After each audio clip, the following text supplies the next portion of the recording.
Hello बच्चों, कैसे हो आप सब। गुरुकुल धाम अकेडमी में आप सभी का स्वागत है। आपके लाए हैं हम इंटीग्रेशन की जो सीरीज चल रही थी, उस सीरीज में हम कवर कर चुके थे 12th क्लास की सीरीज में एक्सरसाइज नंबर 7.11 के कुछ क्वेश्चन किए थे। अब उन क्वेश्चनों के बाद एक स्पेशल एग्जाम्पल है, बहुत ही अच्छा एग्जाम्पल है। उस एग्जाम्पल को पहले कवर कराएंगे, उसके बाद कुछ क्वेश्चन हैं एक्सरसाइज के जो हम आपको कवर कराएंगे। ये क्वेश्चन वे क्वेश्चन होंगे जो आपको एग्जाम में बिल्कुल सटीक रूप से मिलने की संभावना 100% है। ठीक है, तो देख लेते हैं वो एग्जाम्पल क्या है जो बहुत ज़्यादा इंपॉर्टेंट है। एग्जाम्पल है हमारा एग्जाम्पल नंबर 37 है एनसीईआरटी के अकॉर्डिंग, वैसे नंबर मायने नहीं रखेगा। ये क्वेश्चन है हमारा 0 से π/2 और इंटीग्रल फाइंड करना है log sin x का। ठीक है, अब इसका इंटीग्रल हम किस तरह से फाइंड करेंगे ये समझने वाली बात है। तो देखिए क्या करना है सबसे पहले यहाँ पर। अब क्वेश्चन क्या लिखा है कि 0 से π/2 log sin x dx लिखा हुआ है। ठीक, ऐसे तो हम इसका इंटीग्रेशन नहीं कर पाएंगे क्योंकि आगे जो पड़ी है ना ये log के आगे। अब log x का हम इंटीग्रल मान लीजिए कि log x होता है ना, log x का इंटीग्रल हम वैसे भी नहीं जानते। ठीक, log x का इंटीग्रल हमें नहीं पता नॉर्मली जनरल फॉर्म में जो होता है ना। तो हम इसमें क्या करेंगे, सबसे पहले अपनी प्रॉपर्टी अप्लाई कर देते हैं। अब प्रॉपर्टी नंबर 4 क्या प्रॉपर्टी लिख देते हैं पहले। चूँकि हम जानते हैं कि 0 से a अगर fx है इंटीग्रल में, तो हम इसे 0 to a f a minus x भी लिख सकते हैं। ठीक है बच्चों, तो देखिए क्या करेंगे अब यहाँ। अब इस क्वेश्चन में इसे तो मान लो इक्वेशन 1 और ये आएगा हमारा सोल्व करके 0 से π/2 और यहाँ पर आ जाएगा log के आगे sin π/2 माइनस एक्स। अब π/2 माइनस एक्स साइन है तो ये आ जाएगा cos x। ठीक है, तो यहाँ पर लिखेंगे हम 0 to π/2 log, यहाँ से आ जाएगा cos x साथ में dx हो जाएगा। ये आ गई हमारी इक्वेशन नंबर 2 है ना। अब इक्वेशन 1 और 2 को अगर ऐड कर लें, इक्वेशन 1 प्लस इक्वेशन 2 अगर कर लेते हैं, तब ऐसा करने पर क्या बनेगा देखो, i और i मिलकर तो बन जाएगा ये 2i, और इंटीग्रल को ले लेते हैं कॉमन और प्लस कर रहे हैं तो log के आगे sin x plus log cos x आएगा। अब log में जब प्लस लगा होता है तो वो इंटू आ जाते हैं, या फिर ऐसे लिख लीजिए पहले log sin x plus log cos x और साथ में है dx। यहाँ पर इंटीग्रल की प्रॉपर्टी लगाएंगे और इंटीग्रल की प्रॉपर्टी लगा करके जहाँ पर ये log में प्लस लिखे हुए हैं इन्हें बना देंगे इनटू में। ठीक है, तो ये आ जाएगा हमारा 2i = इंटीग्रल 0 से π/2 log sin x into cos x है ना। अब देखिए इससे आगे क्वेश्चन वैसे भी नहीं होगा क्योंकि log sin x into cos x into में पढ़े हैं, तो आप क्या कर सकते हैं। तो इसके लिए हम क्या करेंगे, यहाँ पर इसे करने के लिए जो है ना, यहाँ पर सपोज कीजिए कि अगर साथ में log 2 और पड़ा होता है इंटू में, तो ये sin 2x का फॉर्मूला बन गया था है ना। इसके लिए हम यहाँ पर एक काम करेंगे, ये इतना नोट हो गया होगा। यहाँ पर देखिए, अब देखिए ये आ चुका हमारा 2i = यहाँ पर हमने अपनी तरफ से 0 से π/2, ये नज़र नहीं आ रहा होगा यहाँ का, यहाँ लिखेंगे 2i = इंटीग्रल 0 से π/2। अब यहाँ था log sin x into cos x, हमने इसमें log 2 को प्लस किया और log 2 को माइनस कर दिया। अब ऐसा करने पर फ़ायदा ये होगा कि ये दोनों टर्म मिलकर के एक फॉर्मूला दे देंगे sin 2x वाला। देखो कैसे, 0 to π/2 log 2 sin x into cos x लिख देंगे, क्योंकि प्लस है भाई, प्लस में जब log होते हैं तो उनके जो आगे की वैल्यू होती है वे इंटू में आ जाती हैं, माइनस इसे dx लगा दो और minus log 2 integral of 0 to π/2 dx, ये अलग कर लो। ठीक है, और इसका इंटीग्रल कर देते हैं यहाँ पर। ये आ जाएगा 2i = 0 to π/2, ये बन जाएगा log sin 2x। बात क्लियर है सभी को? ठीक है बच्चों, अब आगे देखिए इसका इंटीग्रल करेंगे हम। ये 1 है, 1 का इंटीग्रल x होता है और जब अपर लिमिट रखेंगे π/2 और -0 तो π/2 ही आएगा, तो ये आ जाएगा -k π/2 log 2। और चूंकि हम डेफिनेट इंटीग्रल पढ़ रहे हैं तो कांस्टेंट हम नहीं देंगे यहाँ पर। अब देखिए अब क्या करना है, यहाँ पर ये 0 से π/2 आया हुआ है और साथ में पड़ा है log sin 2x। ठीक है बच्चों, अब हमने यहाँ से एक काम कर लेते हैं, ये 2i था हमारा और वहाँ पर आ चुका π/2 और साथ में log 2। ठीक, अब यहाँ पर है हमारा log sin x। ठीक, अब ये जो log sin x है साइन 2x है, सॉरी।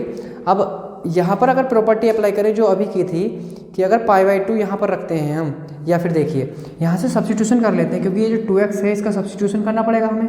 लेट कर लेते हैं 2x = t। अगर 2x t करोगे तो बताओ dx की वैल्यू क्या आ जाएगी, 2 × dx = dt, मतलब dt/2। dx बराबर आ जाएगा ये dt/2, है ना। और लिमिट भी चेंज कर लेते हैं। देखिए जब 0 पुट करोगे तो t की वैल्यू 0 ही आएगी, और अगर यहाँ पर π/2 पुट करते हो तो 2 से 2 कैंसिल, यानी कि पाई आ जाएगा। तो ये आ जाएगा log sin t, और ये आ जाएगा हमारा dt -π/2 log 2। बात क्लियर है इतनी सभी को। अब यहाँ पर अपनी प्रॉपर्टी लगा लीजिए। अच्छा देखिए dt/2 था ना, तो यहाँ पर 1/2 और आएगा। लिमिट को हाफ कर लीजिए, हाफ करके लिमिट आसान हो जाएगी। तो इसे कर लेते हैं हम 1/2, ये 0 है, 0 to π/2। अब लिमिट हाफ कैसे होती है, 2 से मल्टीप्लाई करके, तो 2 से मल्टीप्लाई कर देते हैं। लिमिट हो गई हाफ, और ये आ जाएगा log sin t, और साथ में dt -π/2 log 2। अब यहाँ से आगे एक प्रॉपर्टी बहुत बेसिक सी है जिसके बारे में हमें पता है। देखो हमने कहा था कि फंक्शन चाहे कुछ भी हो, फंक्शन चाहे x का हो या y का हो, लेकिन अगर लिमिट सेम है तो दोनों की वैल्यू सेम आएगी। यानी कि अगर 0 to a है और यहाँ पर लिखा है fx dx, और यहाँ पर लिखा है 0 to a ft dt, तो दोनों अलग अलग नहीं है, दोनों सेम ही होंगे। तब ऐसे केस में हम क्या करेंगे, यहाँ पर फंक्शन को ही चेंज कर देते हैं। जैसे t था ना, तो इसे दोबारा x लिख लेते हैं। तो देखिए 2 से 2 कैंसिल हो जाएगा, ये आएगा 0 से π/2 log sin x और dx -π/2 log 2 आ जाएगा। अब यहाँ से आगे बहुत ही मज़ेदार बात है, देखिए क्या ये नोट हो गया होगा, ऊपर देखिए। अब देखो हमारा क्वेश्चन क्या था, क्वेश्चन में भी हमें इंटीग्रल फाइंड करना था 0 से π/2 log sin x dx का। लोड करके बुद्धू घर आ गया, मतलब जो क्वेश्चन था वही लोड करके आ गया ना। तो ये बन चुका हमारा i, तो ये बना 2i = i -π/2 log 2, है ना। अब इस i को इधर ले आते हैं, 2i - i = -π/2 log 2 आ जाएगा। अब ये आ जाएगा यहाँ से i = -π/2 log 2। तो ये इस क्वेश्चन का आंसर हो जाएगा, ठीक है। ऑब्जेक्टिव में भी ये क्वेश्चन पूछा जा सकता है तुमसे, क्या कि अगर 0 से π/2 है और साथ में लिखा है log sin x dx, ठीक है, तो इसका आंसर क्या होगा, तो इसका आंसर क्या होगा दोस्तों, -π/2 log 2 हो जाएगा। और सेम इसी तरह अगर क्वेश्चन ये आ जाए 0 से π/2 log cos x dx, है ना, तब भी आंसर सेम होना है। तब भी आंसर ये आएगा -π/2 से -π/2 इंटू log 2। दोनों क्वेश्चन के आंसर सेम होने वाले हैं यहाँ पर, ठीक है। ये बहुत ही अच्छा क्वेश्चन था एग्जाम के पॉइंट ऑफ व्यू से, ठीक है, इसे नोट कीजिए जल्दी। देखिए दोस्तों, अब है आपके लिए एक्सरसाइज का क्वेश्चन नंबर 10। क्वेश्चन नंबर 10 जो है एक्सरसाइज का, वो किस तरह से होगा और क्या क्वेश्चन है ये समझ लेते हैं। क्वेश्चन है हमारा 10, इंटीग्रल i = 0 से π/2 2 log sin x -log sin 2x, ये हमारा क्वेश्चन है दोस्तों। अब देखिए इस क्वेश्चन को हम किस तरह से यहाँ पर कर सकते हैं, ठीक है। तो सबसे पहली बात, क्वेश्चन को देख करके समझिए कि क्वेश्चन में क्या कर सकते हैं हम। तो देखिए ये i = 0 से π/2 है, ठीक। अब हमारी प्रॉपर्टी जो है, ये प्रॉपर्टी एक है कि π/2 अगर 0 से a लिमिट है तो फंक्शन a - x कर सकते हैं, है ना। इंटीग्रल की जो प्रॉपर्टी ये वाली, अगर 0 to a fx dx है तो हम इसे 0 to a fa - x भी लिख सकते हैं, ठीक। तो इस प्रॉपर्टी को हम यहाँ पर अप्लाई कर रहे हैं। तो देखिए क्या होगा, ये 2 लिखा हुआ है, 2 log sin x है जैसे, तो इसे लिख देंगे sin π/2 - x माइनस, इसे रफ कर देता हूँ, ठीक है। आगे क्या आएगा, ये आगे आएगा log sin, ये आ जाएगा यहाँ से π - 2x सोल्व करके, है ना। जब π/2 रखोगे तो 2 से 2 कैंसिल, यानी कि π - 2x आ जाएगा। अब इसे देखिए क्या कर सकते हैं, 0 से π/2, ये आ जाएगा हमारा 2 log, यहाँ पर क्या है, यहाँ पर है ये साइन π/2 माइनस एक्स है जैसे, ठीक। तो इसे क्या करेंगे हम, ये आ जाएगा हमारा cos x माइनस लॉग, ये क्या आएगा सोल्व करके, ये आ जाएगा लोड करके दोबारा sin 2x, साथ में dx हो जाएगा, ठीक है। अब अगर इन दोनों इक्वेशन को हम ऐड कर लेते हैं या ऐड करने के अलावा कुछ और भी करते हैं तो क्या हो सकता है देखिए, ठीक है दोस्तों। अब ये आपकी दो इक्वेशन बन चुकी, ये थी हमारी इक्वेशन नंबर 1 और ये थी हमारी इक्वेशन नंबर 2। अब इन दोनों इक्वेशन को अगर हम ऐड कर लेते हैं तो देखिए क्या हो सकता है। जब दोनों इक्वेशन को ऐड करेंगे तो ये क्या आ जाएगा, ये आएगा हमारा यहाँ से, हाँ 2i आएगा और यहाँ से बनेगा 0 से π/2। दोनों इक्वेशन को ऐड कर रहे हैं, यहाँ से देखो 2 यहाँ भी 2 यहाँ भी, तो 2 को ले लेंगे हम कॉमन और अंदर आएगा log sin x plus log cos x आ जाएगा, ठीक है। और साथ में माइनस ये 2 बार आएगा तो लिखेंगे 2 log sin, यहाँ पर क्या बनेगा ये, हाँ देखो दोनों वैल्यू सेम है ना, तो ये बन जाएगा 2 log sin 2x और साथ में चल रहा है हमारा dx। अब यहाँ जो बना है ये प्लस में है तो इसे इंटू में लिख देंगे इस तरह से, 2i = 0 से π/2 और यहाँ पर ये है हमारा 2 log sin x into cos x। और मान लीजिए हमने बटे में 2 घेरा है ना, अगर बटे में 2 आया इसका मतलब ये माइनस हुआ होगा, अगर यहाँ पर माइनस है या फिर रुक जाइए इसे ऐसे लिख लीजिए, ये आ चुका हमारा log sin x into cos x, ठीक है, माइनस। अगर मैं यहाँ पर 2 से मल्टीप्लाई और 2 से डिवाइड कर दूँ तो चलेगा, ऊपर बन जाएगा ये फंक्शन माइनस के 2 log sin 2x into dx, ठीक है। अब यहाँ से आगे देखिए किस तरह से क्वेश्चन को हम कर सकते हैं। इतना नोट हो गया होगा सभी का। क्वेश्चन से देख लेते हैं क्या है ये, i = ध्यान रखेंगे। अब हमें क्या करना था यहाँ पर, 2i = ये जो वैल्यू है 0 से π/2 और यहाँ चल रहा था 2 log, अब ये जो वैल्यू है ये तीनों मिलके बन जाएगा sin 2x और इस -2 को कर देंगे हम अलग, तो ये आ जाएगा हमारा 2 log sin 2x minus 2 log 2 और साथ में है हमारा माइनस के 2 log sin 2x, साथ में चल रहा है dx। अब ये वैल्यू माइनस की और ये प्लस की और दोनों सेम वैल्यू है तो ये तो कैंसिल ही कर दो, टाटा बाय बाय कर दो इन्हें, है ना। तो 2i = 0 से π/2 माइनस के 2 log 2 इंटू dx। अब ये एज अ कॉन्स्टेंट ने बाहर ले लीजिए तो ये आ जाएगा माइनस के 2 log 2 और इसका इंटीग्रल आएगा 1, लिमिट है 0 से π/2 और ये चल रहा था हमारा 2i, 2 से 2 कैंसिल हो जाएगा तो i = आएगा माइनस के log 2 और यहाँ से आएगा ये π/2, तो आंसर आ जाएगा माइनस के π/2 log 2। तो इसमें भी वही कॉन्सेप्ट लगा है जो उस एग्जाम्पल में लगा था, तो दोनों लगभग एक जैसे हैं। इसके बाद हम देखते हैं इसके जो अगला क्वेश्चन है, क्वेश्चन नंबर 16 देखेंगे, बहुत ज़्यादा इंपॉर्टेंट है एग्जाम के पॉइंट ऑफ व्यू से। बाकी क्वेश्चन को आप लोग कर सकते हैं अगर थोड़ी सी मेहनत की जाए तो, ठीक है। अब देख लेते हैं हम इसका क्वेश्चन नंबर 16। क्वेश्चन नंबर 16 हम किस तरह से करेंगे वो देख लेते हैं। क्वेश्चन नंबर 16 है दोस्तों हमारा, ये है इंटीग्रल फाइंड करना है 0 से π log 1 प्लस cos x साथ में dx। ये हमारा क्वेश्चन है जिसका हमें इंटीग्रल फाइंड करना है, ठीक। अब देखिए इस क्वेश्चन को हम किस तरह से कर सकते हैं। 0 से π चल रही है लिमिट चल रही है 0 से π, इसे इंटीग्रल लेट कर लीजिए i = अब ये हमारा बन चुका है इंटीग्रल, है ना। अब इंटीग्रल जो है ये हमारा, ये लिमिट है 0 से π और अंदर पड़ा है 1 प्लस cos x। सपोज कीजिए यहाँ पर 1 प्लस cos x है, जैसे अगर हम इसे पाई माइनस प्रॉपर्टी लगाएं पाई माइनस एक्स वाली, है ना, तो जब पाई माइनस एक्स वाली प्रॉपर्टी हम यहाँ पर अप्लाई करेंगे तो ये आ जाएगा हमारा यहाँ पर माइनस के cos x आएगा सोल्व करके। और जब इन्हें सोल्व करेंगे, हाँ ठीक है ऐसे ही कर लेते हैं, ठीक।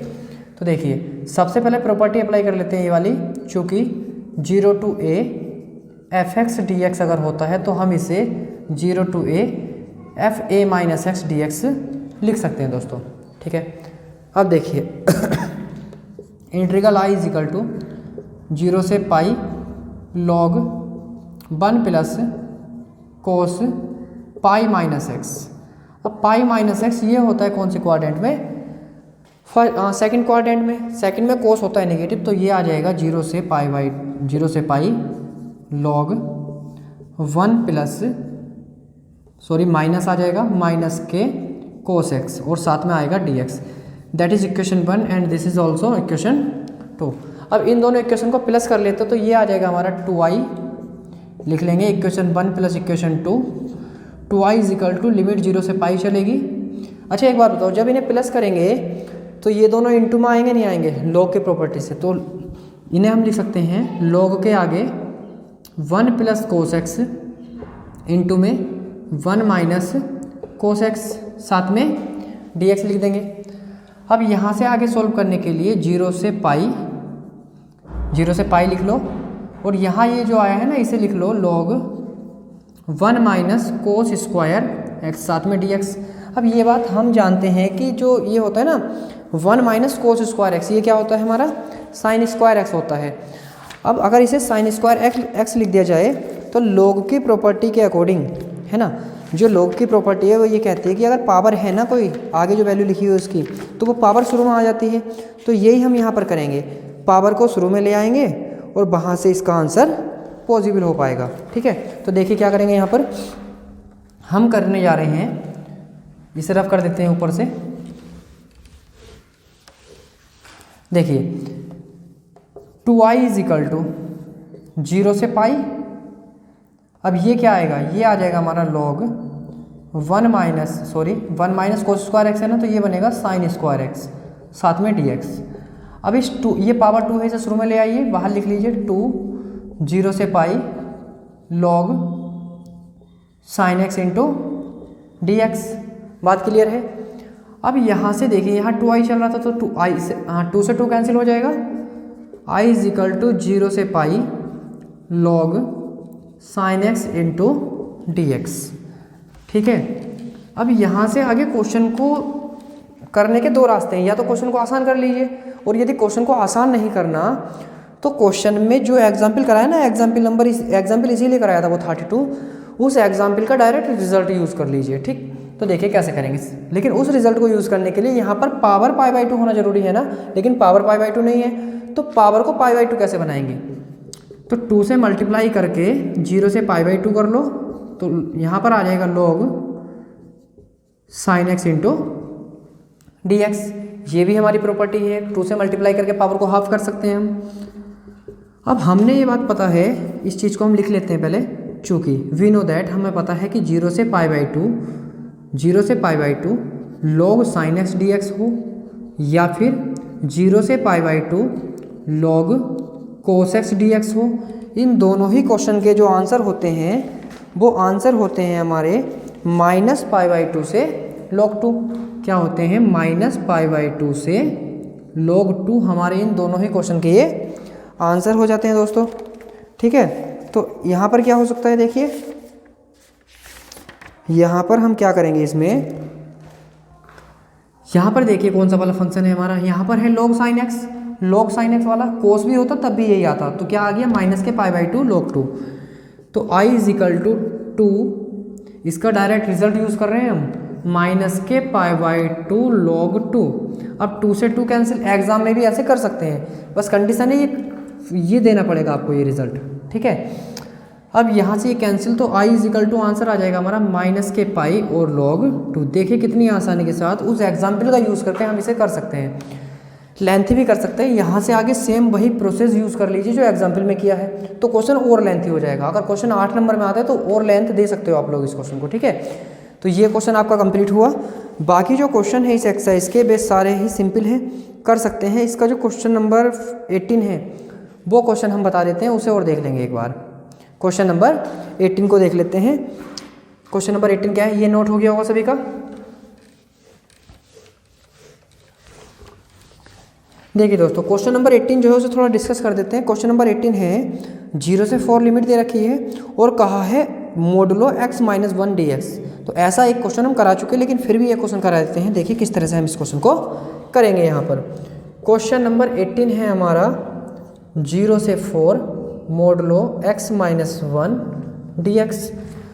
अब जब भी ऐसे क्वेश्चन आए ना तो सबसे पहले तो ये जो मॉडुलो फंक्शन है इसे थोड़ा डिस्ट्रीब्यूट कर लीजिए, इसे बांट दीजिए दो लिमिट्स के अकॉर्डिंग। तो सबसे पहले इस फंक्शन के बारे में बात कर लेते हैं। जो मॉडुलो x माइनस 1 है ये कैसा बिहेव करेगा और कहाँ कहाँ करेगा।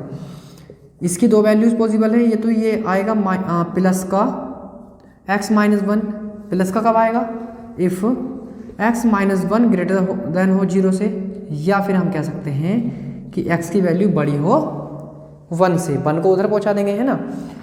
या फिर आएगा माइनस के x minus 1 if x minus 1 less than 0 हो, या हम कह सकते हैं x की वैल्यू 1 से छोटी हो। तो देखिए 1 से छोटी मतलब 0 से 1 और 1 से बड़ी मतलब 1 से 4। तो हमारा जो इंटीग्रल है इस इंटीग्रल को हम डिस्ट्रीब्यूट कर देंगे 0 से 1 dx में और प्लस 1 से 4 dx में। अब डिपेंड करता है फंक्शन क्या आएगा, ठीक है। तो इसके लिए इस लिमिट को देख लीजिए 0 से 1 मतलब 1 से छोटा। अब 1 से छोटे में ये वाला है माइनस वाला, तो यहाँ पर लिखोगे माइनस के x माइनस 1। और अगर 1 से 4 की बात करें तो ये 1 से बड़ा है ना, तो ये वाला फंक्शन यूज़ करोगे x माइनस 1 ओनली, ठीक है। अब इसका इंटीग्रल कर लेते हैं, देखिए किस प्रकार होगा। माइनस को बाहर रख लीजिए, एक्स स्क्वायर अपॉन 2 आएगा और 1 का हो जाएगा हमारा x। लिमिट है 0 to 1 plus x square upon 2 आएगा, माइनस के 1 का x हो जाएगा और लिमिट है 1 to 4। अब पहले अपर लिमिट और फिर लोअर लिमिट रख लेते हैं।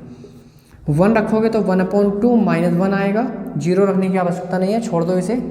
और अगर यहाँ पर 4 रखोगे, पहले अपर लिमिट 4 रखो तो 4 का स्क्वायर 16/2 माइनस के 4 बीच में माइनस, अब 1 अपॉन 2 माइनस के 1, ठीक है।